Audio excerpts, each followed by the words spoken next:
अगर आप रात के अंधेरे में अकेले सफर कर रहे हो और कोई अनजान सवारी आपसे लिफ्ट मांगे, तो क्या आप उसे बैठाएंगे? शायद नहीं, लेकिन रवि ने यही गलती की थी। और जो हुआ उसके साथ आप सपने में भी नहीं सोच सकते। क्या हुआ रवि के साथ जानने के लिए बने रहे इस कहानी में। ये कहानी आपको अच्छी लगे तो हमारे चैनल को सब्सक्राइब करना और कमेंट में बताना आप सबसे ज्यादा प्यार किसे करते हो। चलिए कहानी को शुरू करते हैं। रवि एक टैक्सी ड्राइवर था जो हर रात देर तक सवारियां ढोता था। उस रात भी वह काम खत्म कर घर जाने की सोच रहा था। घड़ी में रात के 11:45 बज रहे थे। सड़कें सुनसान थीं और हल्की ठंडक हवा में घुली थी। वह तेजी से टैक्सी चलाता हुआ हाईवे से गुजर रहा था जब अचानक सड़क किनारे खड़ी एक महिला ने हाथ देकर उसे रोका। महिला सफेद साड़ी में थी और उसके चेहरे पर एक अजीब सा सूखा भाव था। न कोई डर, न कोई घबराहट, बस एक अजीब सी शांति। रवि ने गाड़ी रोकी और खिड़की से झांकते हुए पूछा, कहाँ जाना है बहन जी? महिला ने धीमी आवाज में जवाब दिया, भैया, क्या आप मुझे आगे वाले गांव तक छोड़ देंगे? रवि को गांव का रास्ता सुनसान और डरावना लगा, लेकिन पेशे से वह टैक्सी ड्राइवर था और किसी को यूं अकेले छोड़ना उसे सही नहीं लगा। उसने हाँ कर दी और महिला पिछली सीट पर आकर बैठ गई। सन्नाटा और रेहे से रवि ने गाड़ी स्टार्ट की, लेकिन उसे एहसास हुआ कि कार के अंदर अजीब सा ठंडा एहसास हो रहा था, जैसे एसी फुल स्पीड पर चल रहा हो जबकि एसी बंद था। महिला की मौजूदगी ने उसके अंदर एक अजीब बेचैनी भर दी थी। रवि ने बातचीत शुरू करने के लिए पूछा, इतनी रात में अकेले कहाँ से आ रही है? महिला ने कोई जवाब नहीं दिया। रवि ने रियर व्यू मिरर में देखा, लेकिन उसे कुछ अजीब लगा। महिला का चेहरा शीशे में धुंधला दिखाई दे रहा था।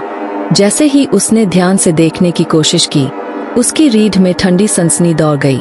महिला के होंठ थोड़े थोड़े हिल रहे थे, लेकिन कोई आवाज नहीं आ रही थी। रवि ने घबराकर शीशा ठीक किया और चुपचाप गाड़ी चलाने लगा। सड़क के दोनों ओर घना जंगल था और अंधेरा इतना गहरा था कि केवल टैक्सी की हेडलाइट्स ही कुछ दूरी तक रोशनी कर पा रही थीं। कुछ देर बाद अचानक महिला बोली, बस यही आगे रोक देना। रवि ने गाड़ी धीमी की, लेकिन तभी उसे ख्याल आया कि यह जगह बेहद सुनसान थी।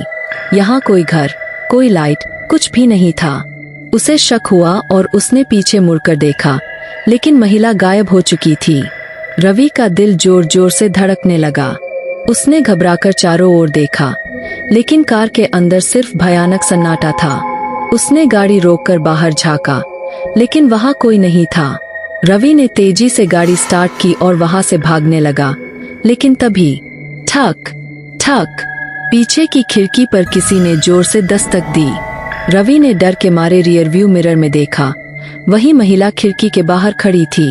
उसकी आंखें अब पूरी तरह सफेद थीं और चेहरा विकृत हो चुका था। वह हिलते हुए बोली, धन्यवाद भैया, आज आपने मेरी आत्मा को शांति दे दी। मैं कई सालों से इसी रास्ते पर किसी का इंतजार कर रही थी। इतना कहते ही वह धुएं में बदल गई और हवा में विलीन हो गई। सच सामने आया। रवि कांपते हुए गाड़ी लेकर गांव की ओर भागा। वहां पहुंचकर उसने लोगों को यह पूरी बात बताई। गांव वालों ने एक दूसरे की ओर देखा और फिर एक बुजुर्ग व्यक्ति आगे आए। उन्होंने कहा, बेटा, तू बहुत भाग्यशाली है कि जिंदा लौट आया। वह औरत 10 साल पहले इसी रास्ते पर टैक्सी में सफर कर रही थी, लेकिन एक हादसे में उसकी मौत हो गई थी। तब से वह हर रात किसी टैक्सी वाले को रोकती है, लेकिन जो उसे छोड़ने नहीं जाता, उसके साथ कुछ न कुछ बुरा हो जाता है। रवि के पैरों तले जमीन खिसक गई। वह जानता था कि अगर कल रात उसने गाड़ी नहीं चलाई होती, तो शायद वह आज जिंदा न होता।